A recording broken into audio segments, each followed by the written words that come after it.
Grace and peace. Welcome to Judah's Roar Domestic Violence Awareness Initiative YouTube channel. I'm your host, Apostle Cheryl. Listen, before we get started, I'm going to give you a few seconds to check down here below the video. Make sure you click on subscribe if you've not done so already. Then click that bell so that you are notified every time we upload a new video. We upload a new video every Sunday evening at 4 p.m. Central Standard Time. Thank you for taking the time to do that. Now, listen here. Listen here. This is segment 2 of a 3-segment series about manipulation. Segment 1 was Manipulation 101, and we talked about 9 tactics that are used extensively in terms of manipulation, particularly in relationships. We also shared that manipulation can occur on a larger, grander scale, and not only in individual relationships, that it can occur in the workplace. It can occur in the ministry, It can occur in ministry, okay? And it is spiritual abuse when it does occur. It can occur in political parties. So entire groups of people, large groups of people, can be manipulated simultaneously, okay? So last week we talked about 9 tactics that are frequently used regarding manipulation. This week, this segment is, are you being manipulated? Are you being manipulated? Listen, listen. In our relationships, it can be difficult to discern when this is occurring just because of the nature of the manipulative behavior that is being utilized against us. So, how can you tell if you're being manipulated? Remember, I'm a firm believer that oftentimes we can tell that something's off by how we feel ourselves, how we feel physically, how we feel emotionally. What is our gut reaction to what is occurring in our space and in our life? And so, are you feeling confused? Are you feeling inadequate? Are you feeling guilty about things that you actually have no control over? Are you feeling these things around a particular individual or in a particular setting? Okay. And so, if you are, it begs that you at least explore the fact that some manipulation may in fact be occurring in that situation.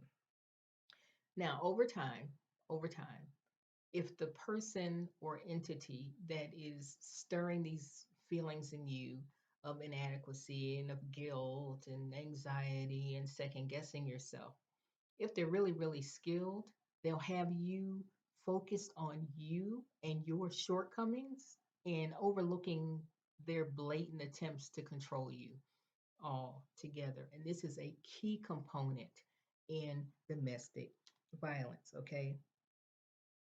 Now, why is this important? Because over time, it kind of erodes your self confidence. It erodes your self confidence. It undermines your ability to make good choices for yourself. It undermines your ability to have confidence in your ability to make good choices, even if in the past you've made really solid, awesome choices. So let's take a look at how you can tell. How you can tell. All right. And again, we're going to look at how we respond to things. And because oftentimes that's just loaded with information and we don't know how to interpret it. And so it kind of gets away from us. So, number 1, you have a plethora of reasons for why you shouldn't feel what you are feeling in your gut. You feel some kind of way, right? You are sensing something, something's off, something's not right, something's making you uncomfortable. But right on the heels of that are numerous reasons, some really convincing, about why you shouldn't feel what you are feeling. Okay, so that's one indicator. And you might say to yourself when you have these thoughts that something's off, well, now that's not nice. Well, now that's not Christ-like. Well, I'm being too judgmental. I'm being too unforgiving.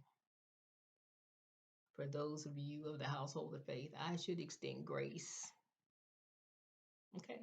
So these are some of the things that you may find yourself saying to yourself When you're trying to override some discomfort, which could very well be an indicator that some manipulation is occurring in that situation, in those circumstances, in your life, in that relationship. Number two, when you do express your concern about something that has occurred or something that should have occurred that didn't occur, when you express your concern, even in a calm, thoughtful manner, somehow it ends up being an argument. Somehow. You're not even really sure how it got to be an argument, but suddenly you find yourself in the throes of this verbal sparring, this verbal disagreement. And if you pay close attention, it's very likely that the thing that you expressed concern about never got addressed. Now, oftentimes when this is happening, when this manipulation is in play, the subject will get changed. The focus will be shifted from what they didn't do that they should have done, or what they did do that they should not have done. The focus will be shifted from that to your reaction, your displeasure with them not having done it, and a critique of how you're expressing your displeasure. All right? Think about it. Think about it. And so if you find yourself in a situation where whenever you bring up a concern, the focus gets shifted, and somehow at the end of this verbal match, your concern still has not been addressed, manipulation is in full swing. Okay. Number three, you feel guilty for practicing self care. You feel guilty for saying no when you're exhausted. You feel guilty for saying no just because you don't want to do a thing. You feel guilty. You feel as though you don't have a right to take care of yourself. You feel like you're being selfish when you're trying to take care of yourself.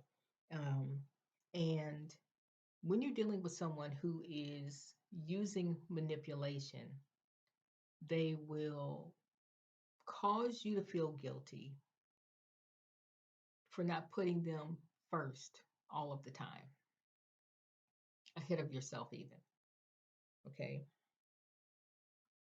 Now, what's an example of that? Let's say someone's placing a demand on your time. There is something that they want you to do for them. And you say, well, I can't do that. I've got other obligations, or I just simply don't want to do that. The response that you'll get if they're being manipulative is, I can't believe that you're telling me no. I can't believe that you won't do this for me. I'm always there for you. You are so selfish. Blah, blah, blah, blah, blah. Okay, so they will turn it around and use some guilt induction, which is one of the tactics that we talked about in segment one, and cause you to feel guilty when there's absolutely no reason for you to feel guilty for wanting to take care of yourself. You know what? As a matter of fact, as a side note, I'd be tempted to tell someone who's doing that to me, if you let me take care of myself, you might be able to use me a little bit more. You might actually get more out of me if I'm not exhausted and burnt out. You don't have to say that to them, but I would certainly be thinking it. Okay. So they cause you to feel guilty for taking care of yourself. Okay. As though this is a crime. I remember years ago um, having a dilemma with a family member, and it was regarding taking care of a loved one. And this other family member said, well, they were unemployed at the time. Well, I think I should take care of them because you work. As though this was like a bad thing that I was gainfully employed. I still shake my head when I think about that interaction.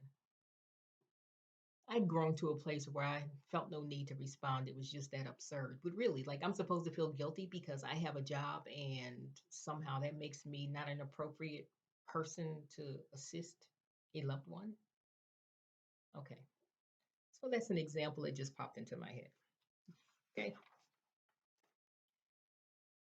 Number 4, when your sense of self becomes unclear, when it becomes blurred. And what might this look like?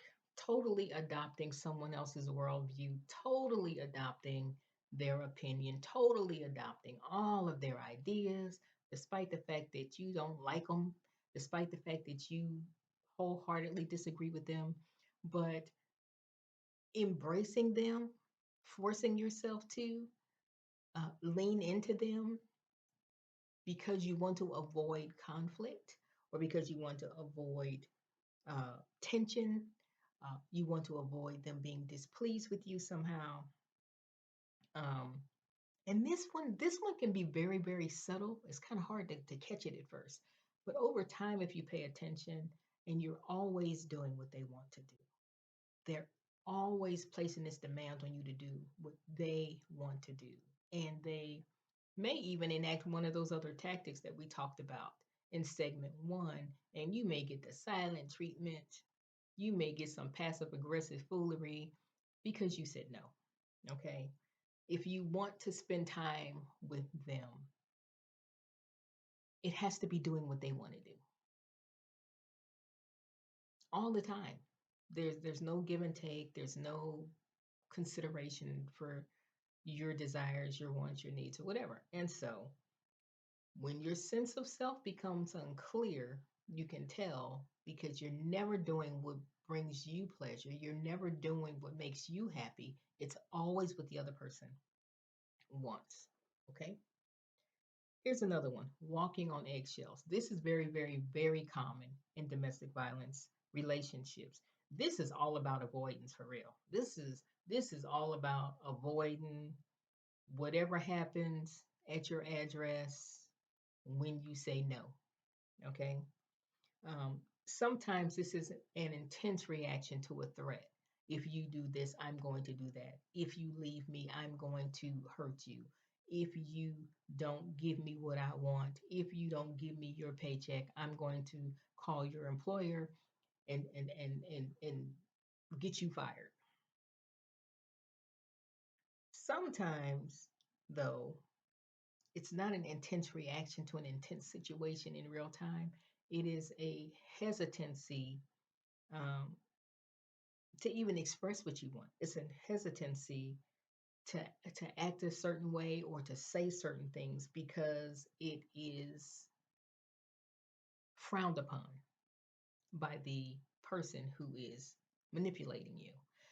It's frowned upon, and so it's easier just not to say it. And so then what happens is this anxiety and this frustration and even depression from just kind of holding things in all the time and not expressing what needs to be expressed. You may not even know how you feel. Okay, so when this thing gets really, really entrenched, you don't even examine your feelings because you've decided that your individual feelings are not important. What's important is that this other person is happy, even if it's at your expense. And you just want to avoid conflict and friction, period. Okay. You may refrain from doing things that you enjoy. You may stop doing things that you love to do because they don't approve or because they place pressure on you, either overtly, another tactic, right? With an overt threat, or with some passive aggressive behavior, withdrawing from you, punishing you emotionally once you do engage in these activities. So refraining from something that is beneficial to you or something that you enjoy doing in anticipation of a negative response, right? Because you've been through this before. And so you already know that if you engage in X, Y, and Z, it's going to be a problem. It's going to be a problem. Okay. Um, Another thing that can happen is if a person that you're interacting with has had an angry outburst in the past, they have engaged in object aggression where they've put a hole in the wall, they've broken things that matter to you, they are making loud noises, they're, you know, being destructive and threatening, then this can shape your behavior in that you are now suppressing the things that you want to say, the things that you need to say. You are not taking care of yourself. You're not saying anything that you think may trigger that angry response, okay? Because and what happens is that your thought process now is being manipulated because it is giving you an inaccurate picture of what your options truly are going forward. What have we been talking about? Are you being manipulated? Remember, don't discount how you're feeling. Don't discount that knot in your stomach, that knot in your throat. Don't discount the sweaty palms, the anxiety, the fear, the sadness. Don't discount it. If you are experiencing those things, those are tremendous red flags that there is some emotional abuse taking place, that there is some manipulation at play in your life, whether it be um, an intimate relationship, whether it is a friendship, whether it's a family member, whether it's in a group setting. Um, don't discount what you feel. Don't discount what you feel. What you feel is important, and what you feel is legitimate. It really, really, truly is. This is Apostle Cheryl with Judas Roar Domestic Violence Awareness Initiative. We've been talking about, are you being manipulated? And we've looked at some indicators that at least we hope will cause you to pause and think about what you are feeling, um, and that we encourage you not to discount what you feel.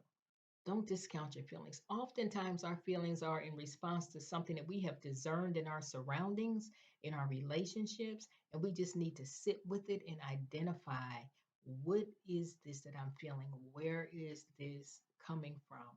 And we pray that this video has been helpful to you, and that if you are being manipulated, that this video will help you to recognize that for what it is. Remember, manipulation is an attempt to impact how you view yourself, how you view that relationship or that situation or those circumstances, and how you view the world. You stay safe out there. Blessings to you.